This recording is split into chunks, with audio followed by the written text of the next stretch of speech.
Back in 1998, there was a new craze that was taking everything by storm. It spawned TV shows, movies, trading cards, and just about any other type of merchandise under the sun. It was bigger than anything any of us had ever seen before, and it seemed everyone was in on it. It was huge, and was honestly the first game that made me feel like I needed to own a game system. And without it, I can safely say that I would have never gotten into gaming or Let's Playing altogether. That game was Pokémon Red and Blue for the Game Boy. Then later, about 2 years later, the sequel to it, Pokémon Gold and Silver, was finally released. And now, this Let's Play is about the remake of those first two games that started it all. This is Pokémon FireRed and Leaf Green.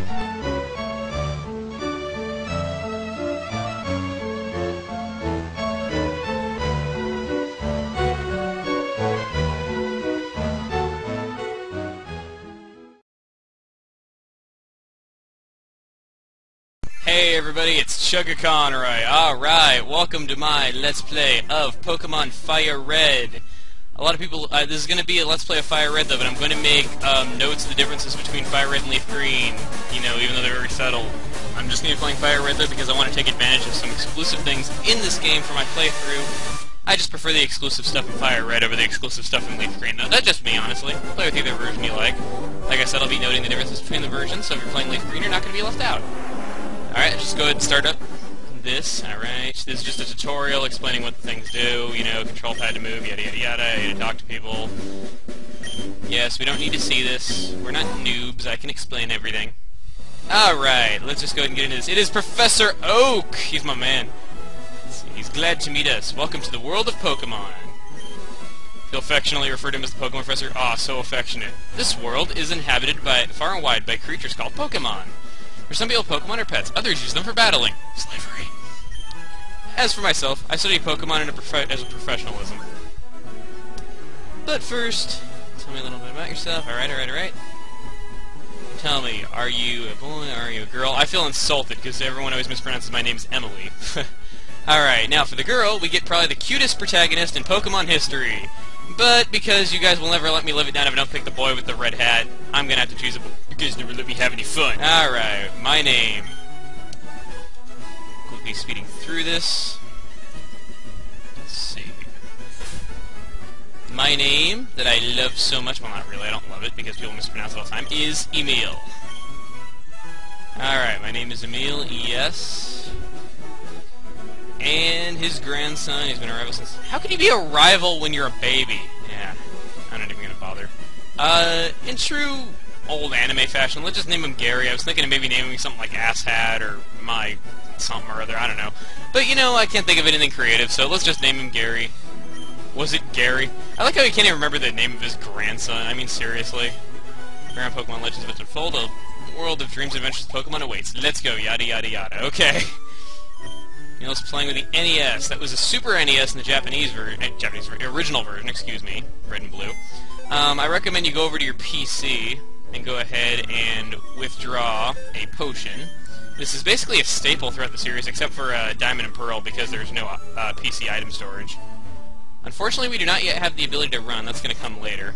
You actually do have the ability to run in this game. Let's see. All boys leave home. All boys leave home someday, it said so on TV. Okay, so use the TV for your parenting skills. Let's see here. Moving TV 4 was walking on railroad tracks. I think that's a reference to The Outsiders, but I'm not sure. Anyway, let's head outside! So this is Pallet Town. First town in the game, everybody knows that. Let's try to go out into the garage! Oh, crap, we're getting stopped! Hey, wait, don't go out. The food, you're wrong. That was horrible. It's unsafe. Wild Pokemon live in tall grass. Need your own Pokemon for protection. I know, here, come with me. Alright, fine. We will go with the old senile dude. It's Professor Oak. Professor Oak frickin' owns you. We're in Snorlax. Alright, come on. He's fed up with the waiting. What, you were here for like 5 seconds? Okay, you didn't even remember they told his grandson to come here and everything. He can't remember anything. Not even his name. There are 3 Pokemon here. Pokemon held inside these Pokeballs. When I was young, I was a serious Pokemon trainer, but now in my old age, only these 3 left. Alright, we can choose one. Shut up, Gary! Gramps no fair, what about me? Be patient, Gary. You can have one too. Alright, we have 3 Pokemon to choose from here, and this is where a new feature for this LP is going to come into play. Our first choice here is Bulbasaur. Now, Bulbasaur is a grass poison type. It's the only one of these three that starts off having two types. Now, a starter is going to have at least decent stats across the board, and then it's going to specialize in two stats.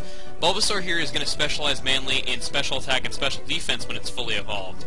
And, you know, that's definitely good, meaning they can do a lot of damage and stand up to a lot of its weaknesses.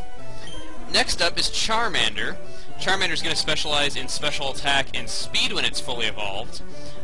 It gains a flying subtype when it's fully evolved, though, so it does get a quad weakness to rock, but in return you get immunity to ground. It's the popular choice, but personally, I'm not the biggest fan of Charmander in the world. Our last choice here is Squirtle. Squirtle is a pure water type. It's going to remain a water type all the way through, so you don't have to worry about gaining or losing any weaknesses. It's also the sturdiest, specializing in defense and special defense. A lot of people like to use it for single Pokemon runs, though, but this isn't one of those. And even though Wartortle's my favorite Pokemon, I don't think I'm going to go with it this time around, because I've chosen it in like 3 previous playthroughs. But for this LP, I'm going to start off with Bulbasaur. Just because he's the first Pokemon and all, you know. I really honestly like Bulbasaur.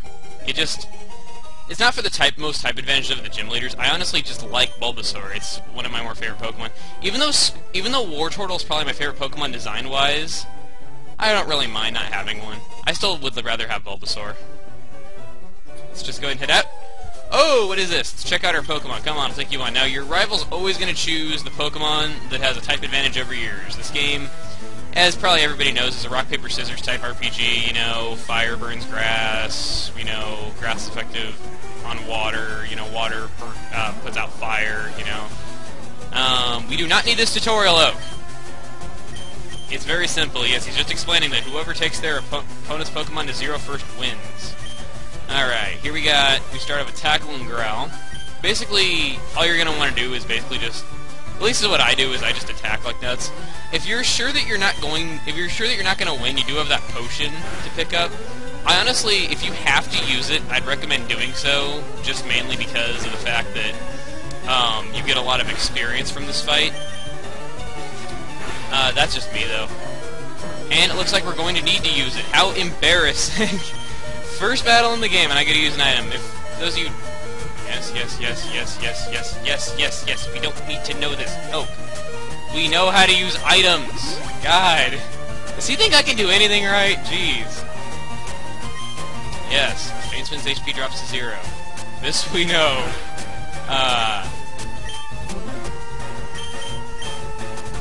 Charmander using Scratch. Yada, yada, yada. Come on. Let's just go.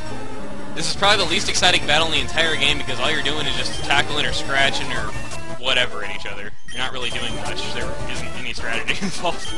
Alright. I feel kind of embarrassed that I picked the wrong Pokemon. No, you just suck. You suck. Yes, for your money prizes, yada yada yada. Jeez, I wish Oak would just shut up and everything. The tutorial thing in this game is really made for noobs. Like, if you need, like, any, like, you know... Yeah, whatever.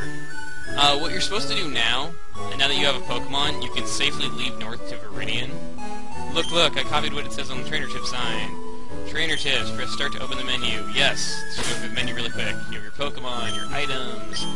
This is basically your trainer card, which is something that you didn't really have an official card until the Generation 3 games, the Game Boy save option. I went ahead and just edited the options to my liking so the text speed will go faster and all that good stuff. Now, going into Route 1, the first Pokemon you're going to encounter is probably going to be a Pidgey. Pidgey is a very weak flying type. People might recommend getting it for later in the game. Personally, I'm not a big fan of Pidgey, you know, just because it's that generic, weak, normal flying type you get early in the game.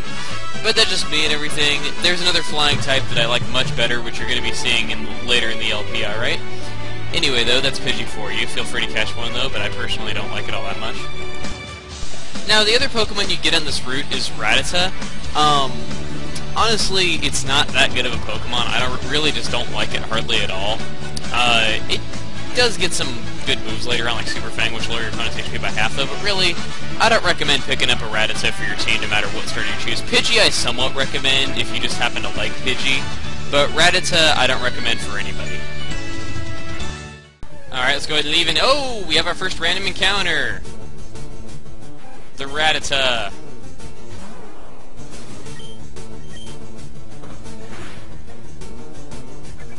I would definitely, the way that this is going to work is those little bio things that you saw pop up, those things are basically going to, take the place of random encounters. Like, you're not going to be seeing any random encounters in this LP except for ones that I deem as important, like, you know, boss fights and things like that, or Pokemon that I intend to catch for my team. Once I have the ability to buy repels, you're not going to see any more random encounters at all. Alright? But, anyway, I think we're running a bit low on time here, though, so I think we're going to end this off right here. Real quick before I go, I was too busy talking about how this LP was going to be playing out. You want to talk to this guy because he will give us a free potion and everything. Alright, now I will see you guys later, alright? Next time Pokemon FireRed and Leaf Green, we will hopefully get to the town on the other end of this route. See you guys then.